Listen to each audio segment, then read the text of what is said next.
This is a great honor. There is no greater virtue than courage, and to come from the Clare, Boothe, Luce Institute, I really am. I'm humbled and honored. But I do have to say, forget courage. It's a lot of fun taunting liberals. I don't really have prepared remarks. I thought I'd mostly take questions, but I have some notes and extemporaneous remarks I'd like to make about my book. As for taunting liberals and the telebimbo, I recently was working out in a gym. Are C-SPAN cameras here, or is this just between us girls? It's between us girls. And a guy I had sort of been seeing in the gym came running up to me as I was leaving the gym, and he said, "You know, I've been dying to tell you this. About a year ago, I dated Katie Couric for a while, and the night of our first date, I sat down at dinner and I said, you know, what you say, so how was your day?" And she said, "Oh God, it was awful, I need a drink. Ann Coulter killed me today."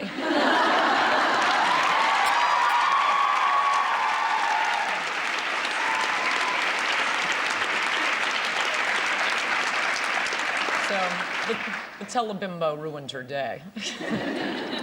I thought I would review the principles of my book. The original unacknowledged sin of liberalism was its failure to deal with communism. Some Democrats admired communists. Some allowed communists to subvert the party. Some were communists. A significant faction admired the Communist Party and allowed the entire party to be compromised by it. When they were caught red-handed, liberals lied. They subverted the process, they told lies, they slowed down the process, they engaged in their usual jabberwocky, preventing people from ever getting a view of the big picture, which they always claimed to be so interested in. The big picture was this. There was a concerted conspiracy to turn over China and Eastern Europe to the communists. And it was working through the Democratic administrations of the great Democrat presidents, Truman and Roosevelt. When warned that they had Soviet spies working on their staff, Truman and Roosevelt ignored the warnings, gave them promotions. When Roosevelt was told that Alger Hiss was a Soviet spy, he laughed. Joe McCarthy punched back so hard, liberals are still reeling. McCarthyism was the explosion of anger at liberals' fecklessness. People reacted with appropriate fury at a party that had never mounted a serious moral response to communism. The secret that no one's allowed to speak is that McCarthy was fundamentally right. He was right to focus anger on the Democratic Party's inability to deal with the communist threat. Even in his incomplete victory, his name is a malediction, McCarthy is the person who guaranteed that we'd be able to live in this great, blessed country, the United States, in contradistinction to miserable, godless Europeans. In this 2004 election, we see the exact same forces at war, those who would preserve America and those who seek to destroy it. For reasons of the latest fashions being dictated from European capitals, some Americans will always be working against America. Madonna and Gwyneth Paltrow, with their European accents and European homes and European husbands, are constantly seeking the approval of people who want to harm America. This will be an epochal election, much like 1952. The point McCarthy proves is that you must outrage the enemy. If you don't make people angry, you're not exposing them. People are never angry when lies are told about them, maybe a little irritated. People get really angry when the truth is told about them. As Whittaker Chambers said, innocence seldom utters outraged shrieks, guilt does. If you're not being called outrageous by liberals, you're not being outrageous enough. Start with the maximum assertion and then push the envelope. Because as we know, liberals' evil is incalculable. These people stand for the rule of godless dictators. They stand for lies, adultery, illegitimacy, everything that's bestial in society. They support al-Qaeda and the Taliban, just as they once supported Stalin and Mao. They put Paul Robeson on a stamp. Paul Robeson is the blackface version of David Duke. When Jewish refuseniks in the Soviet Union pleaded with Robeson to reveal their plight to the world, he turned his back on them. If this country had an ounce of dignity, Robeson would have died in jail rather than being lionized on a stamp. Nothing too extreme can be said about liberals because it's all true. The sign that McCarthy was a great man is that even 50 years later, he still provokes liberals to paroxysms of rage and frenzy. He was the ultimate small d Democrat. He enraged, he lit the legitimate outrage of ordinary Americans, of the common man, in contradistinction to the teapot crowd, or as McCarthy called Dean Acheson, that striped pants asshole, or the red dean of fashion. Only a handful of people could be said to have saved America, and Joe McCarthy is one of them. That's why he's my hero, and that's why we should never forget him. Thank you.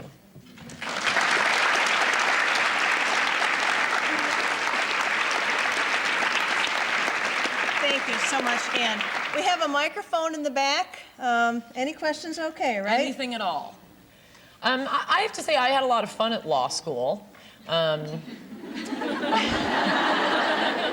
I didn't have a lot of fun practicing law, though. I mean, that is the main reason. If you really think you want to practice law, then I would not discourage you from going to law school. The reason I discourage people from going to law school is I think a lot of people are just falling into going to law school because they see it as an extension of their liberal arts education. You graduate from college, you don't know what you're going to do. Oh, I'll just go to law school. And if you say you're going to go to law school, but you're never going to practice law, you absolutely should not go to law school because you'll get sucked into the process and you will end up being miserable, working weekends, working evenings. It's a tough way to make a living. You're always tied to your billable hours. You could be a prosecutor, that would be fun, but I would definitely not go to law school unless you really want to practice law. And if that's what you want to do, then it would be fine. But don't think of it as expanding your options but not contracting them. You are contracting your options. You are, at that point, making a decision, investing a lot of time and money into being a lawyer for the rest of your life. And the other reason is I want more conservatives going into journalism and going to Hollywood. I mean, it really is an amazing thing how liberals, I really admire their energy and determination in wrecking America. They go straight to the nerve centers of America, the media, Hollywood, newspapers, television, the schools, the colleges. They have their fingers on the pulse of every nerve center of America. I mean, kids are propagandized to from age, 4 until they graduate from college, and we wonder why it takes people until they're age 30 to become Republicans. So if not journalism, become college professors or teachers. I just want to direct conservatives to go to these nerve centers the way they go to ours. We ought to be taking over places like ABC, NBC, CBS, the way they take over all these foundations, like the Ford Foundation and so on. I mean, it's the whole world is like the Brennan principle for life. Good conservative organizations are always going left wing. At Cornell, you must immediately take a course with Professor Jeremy Rabkin. He is the only voice of sanity at Cornell, and Cornellian, and from him, many of us learned, or at least developed, expanded upon our sarcasm and venom toward liberals. So I highly recommend getting to know him, and the Cornell Review was a terrific organization. We just started it when I was at Cornell. And what else? Don't believe anything your professors tell you, except Professor Rabkin. It's a beautiful school, and congratulations. And I hope you will be, like me, I always imagine the director of admissions going over. Now, how did she escape? Well, how did we put her through 4 years of Cornell without turning her? What went wrong? Fix that. I suppose the same thing for anyone going to college any place, pretty much, unless you're going to Hillsdale or Pepperdine or a handful of religious schools out there. Don't let them bend you. Find like-minded individuals. keep going to church. Seriously.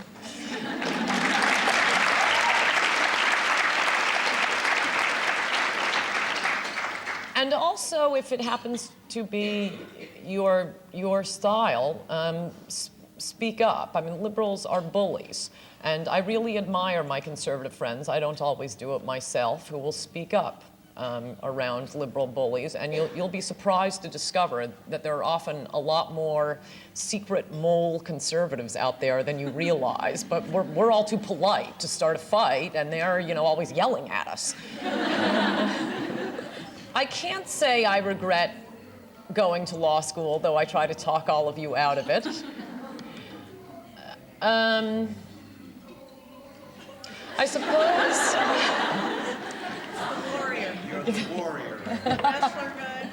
The warrior. Oh, so we have a little professional wrestling going on in the next room.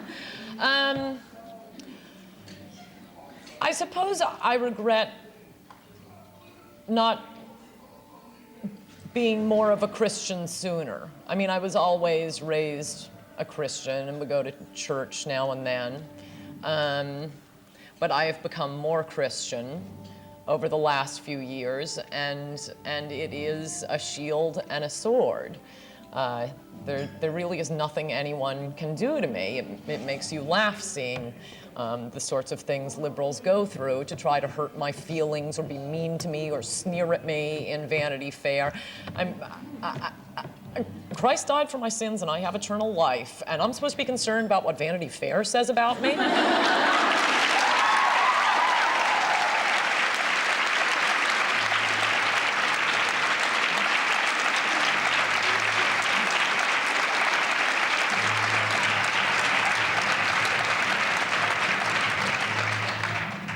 And I do think it drives them crazy that they know they can never get to a Christian, which is why they are so dismissive and demeaning about Christians. Well, this is the age-old question, are liberals evil or are they merely stupid? And yes, I'm sure some of them are just feckless idiots. But I think a lot of them do know what they're doing. I mean, you can't keep making the same mistake over and over again. And I mean, as I say, the energy, the drive, the determination they have to destroy the American family, to spread, pornography across the airwaves, to defend Bill Clinton. They weren't defending Bill Clinton because they preferred, one minimum wage policy over another. They were defending him specifically because he was a horny hick molesting the intern. They liked that about him.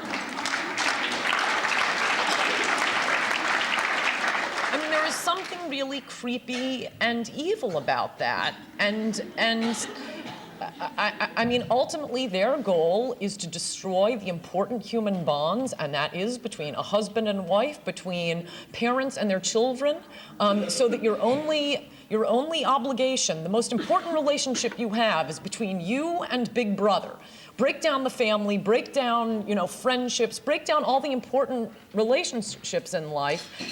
Everything they do, I mean, the feminist movement, most of all, has, probably had the most pernicious effect on America as anything I can really think of, with abortion and promiscuity and divorce rate. I think the last good one was Elle Miller.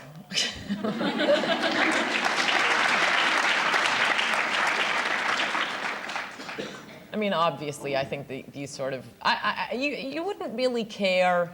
I don't care if people want to live together. I was in a sorority.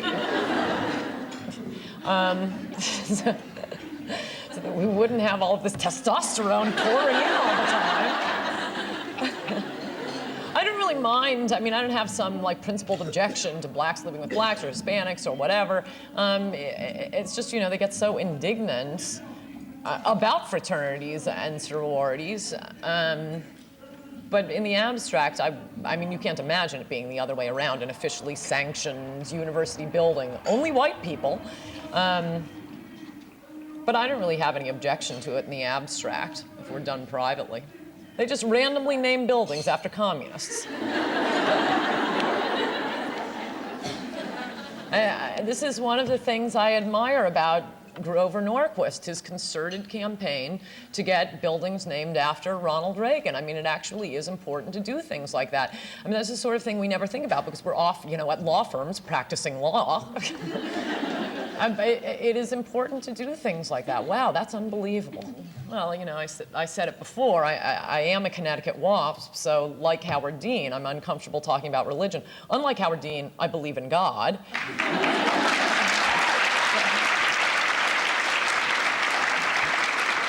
But I feel like I have, you know, this secret, and it wouldn't be fair for me not to mention it. It's because I'm a Christian. There's nothing they can do to me. I mean, I suppose that's easy to say now that there literally is not much they can do to me. No one can fire me because no one employs me, except Human Events, and they're men at Human Events, not girly boys, so I don't need to worry about Human Events firing me. In fact, sometimes they will, you know, comment over lunch on the letters or from people asking them to disavow me, so, you know, keep those coming. We get a good laugh over them. But besides the fact that I am literally operating, there is nothing they can do to me. The only people who could fire me are the American people by not buying my book. I mean, that wasn't always true. 2 years ago, I could have been living in a box under Brooklyn Bridge. No one would publish slander. And I had to pay back the advance I had already gotten, and literally no one would publish it. And I wasn't really all that upset. I was mildly irritated. I visited a friend in Washington at the time. He was the only person I told. I was a little embarrassed. I didn't tell my parents. You know, this thing I've been working on for a year. Everyone thinks it's unpublishable. It's unreadable. But I told one of my friends who had the same editor and same publisher, Frank Bruni, and I was staying with him in Washington one time, and he said, you know, I really expected you to be a little more depressed about this. You're really just laughing and don't really care. That is what Christianity gives you. You are operating with a net. And in contradistinction to what Ted Turner says about Christians being a lot of losers, Christians ought to be the bravest, most, you know, sort of determined risk takers in any given situation. You have nothing to lose. You're operating with a net all the time. You don't seek the approval of a good, you know, obituary in the New York Times, and as long as you're speaking the truth, I think you'll be protected. Jimmy Carter invited Howard Dean to participate, you know, in a religious service. Howard Dean called back and said, yeah, sure, I'll go to church with you. How's Thursday?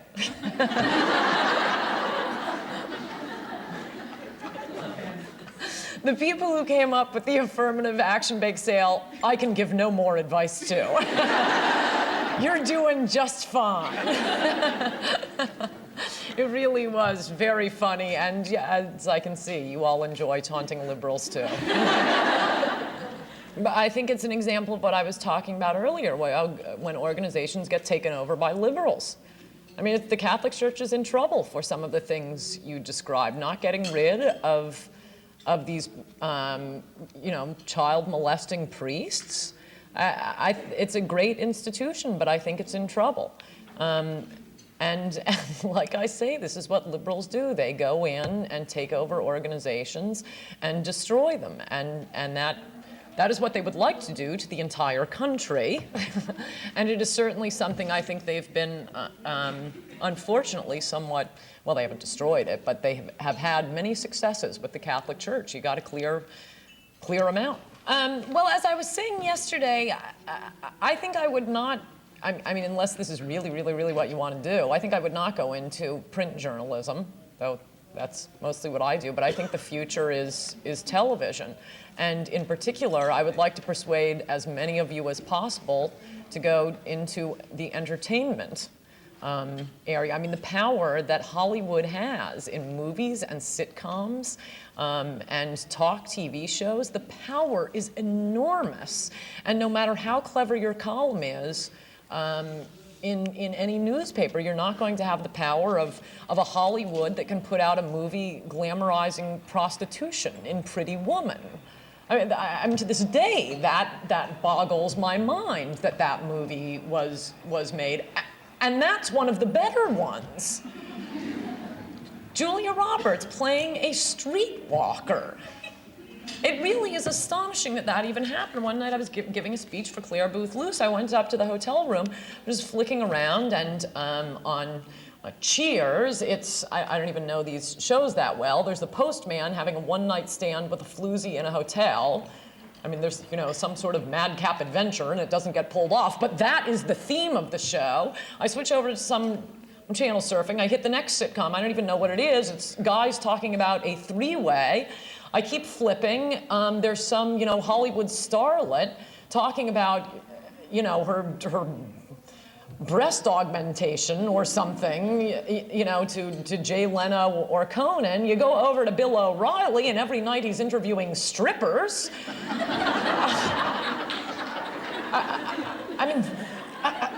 I can't imagine trying to raise children in this environment. And then, like I say, the goal of the left is they are not having more sex. They are not more sexual. They are having less sex. They are making sex clinical and boring. The New York Times even admitted a few weeks ago, men in their 30s now need to take Viagra to get it up.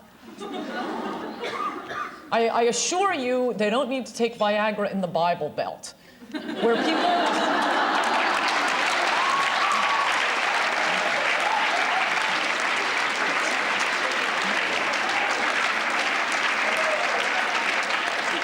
take sex seriously. It's still, fun.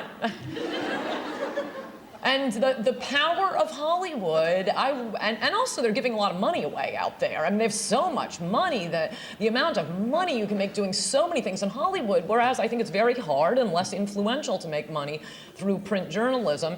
As for majors, film, or perhaps any general liberal arts major, and just do as well as you can and take off, college Republicans from your resume when you're applying for jobs.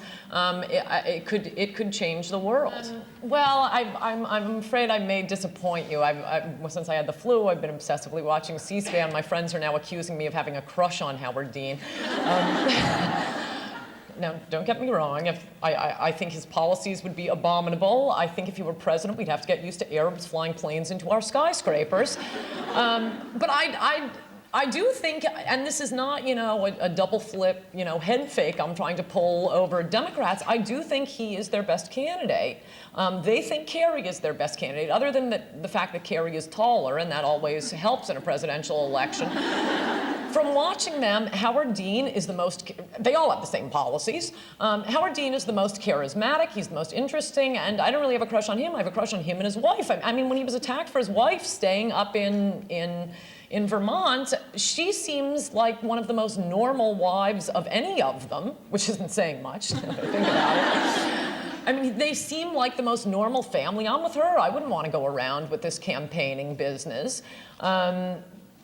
And so, I mean, look at John Kerry. He's a kept man. He lives off his heiress wife. Oh, that is so creepy and pathetic. And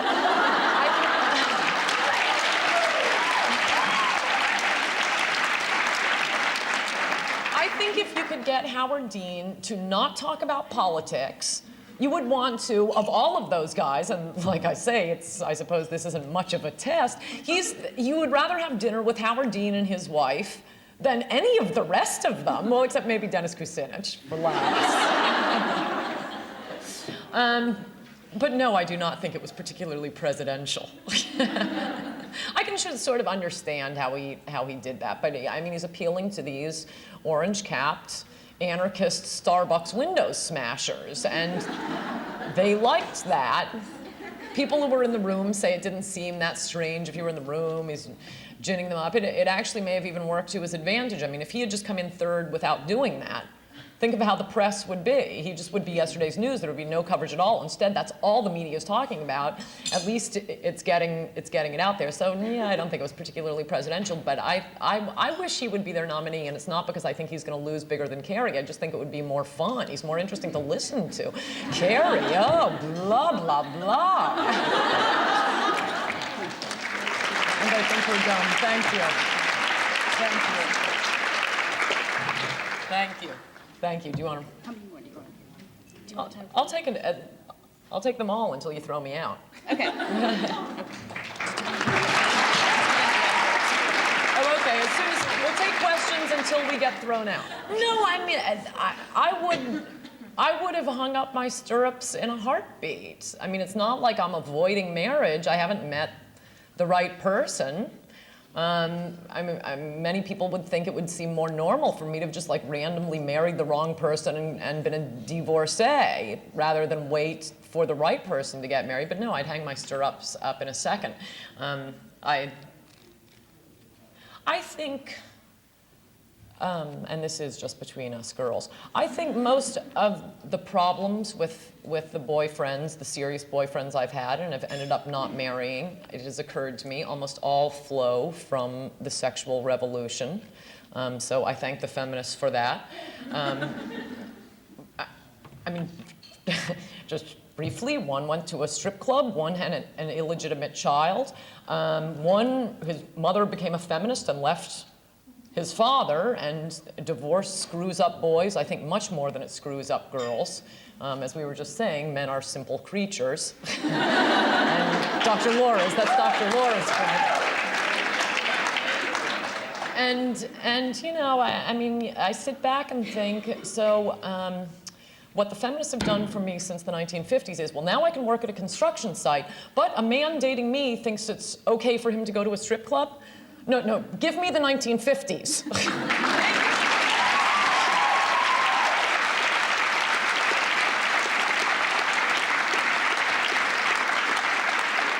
So my advice to you would be to go through as many as quickly as possible and avoid the children of divorce.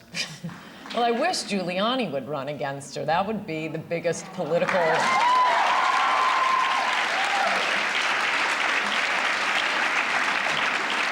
It would probably raise more money than a presidential election. It would be more fun than a presidential election. And he owes us. He dropped out the last time. But the story is that he wants to run for governor and not for Senate. It would be a lot of fun. And short of that, I tend to think that Hillary Clinton could not be elected president. But then I remember that we belong to the party that ran Bob Dole for president. and I get the fear of God in me when I think, what if they run another Bob Dole against Hillary Clinton? That's about the only way we could lose. And I don't have any personal animosity toward Bob Dole. He's a fine fellow. He wasn't particularly conservative. Take it over. It's like ABC, NBC, CBS. I would think that would be easier. I mean, Jews who go to synagogue, that should be open for the pickings. They believe in God. This is what we're looking for. That is ultimately the difference between conservatives and liberals. They think they are God. And it is not, as you know, our view is parodied by liberal idiots. I'm not saying God is on our side. I'm saying we're on God's side, and they aren't.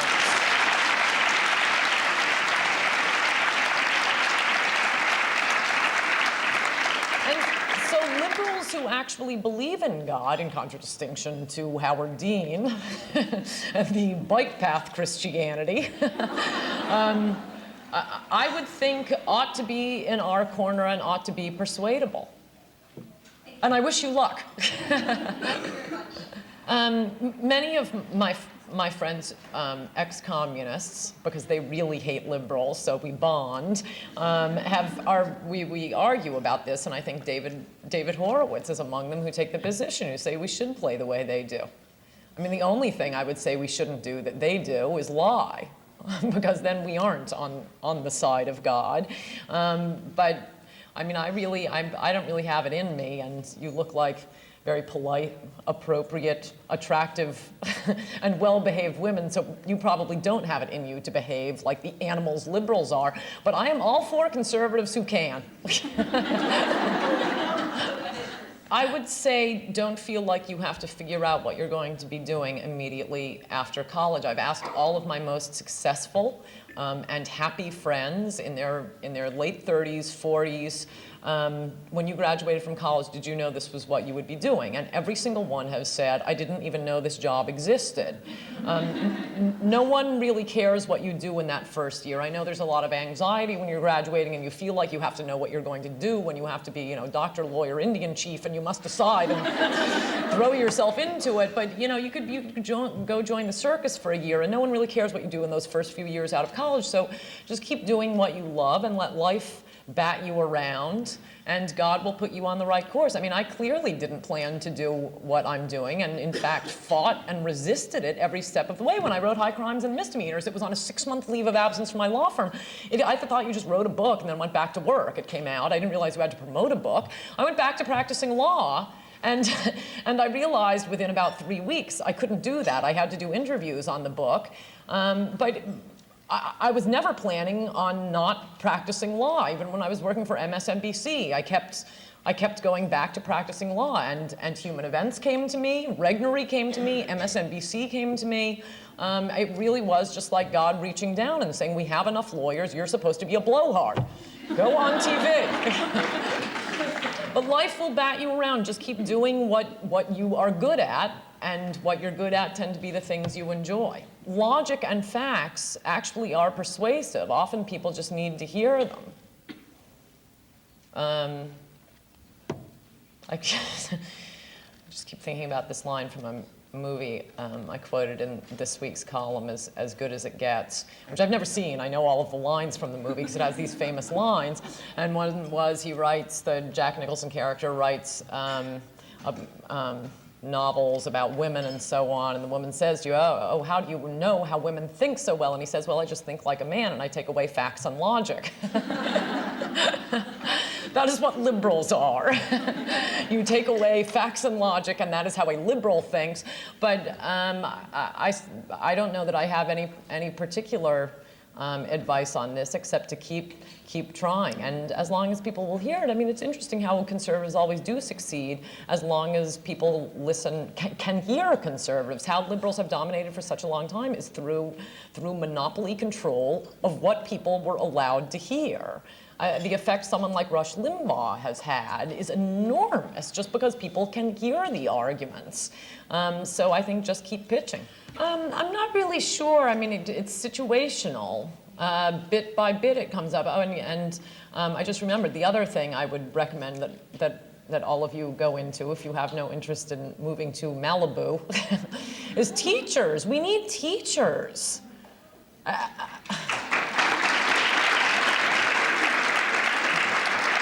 It is so outrageous how they control the schools and propagandize to children. I'm sorry, that doesn't answer your question. But it is situational. As long as you're in the positions. I mean, I don't know exactly how a conservative teacher, I mean, you hear these horror stories of how liberals do it. You know, think of what liberals do and do the reverse. I mean, that was often a problem with the Bible Belt. People just wanted to be left alone, live by themselves, didn't really see the political world as something that was of importance to them. It was only through, liberals' relentless attacks on Christians that finally Christians, woke up and started fighting back, largely through Jerry Falwell of the Moral Majority. But I think that is a problem with conservatives.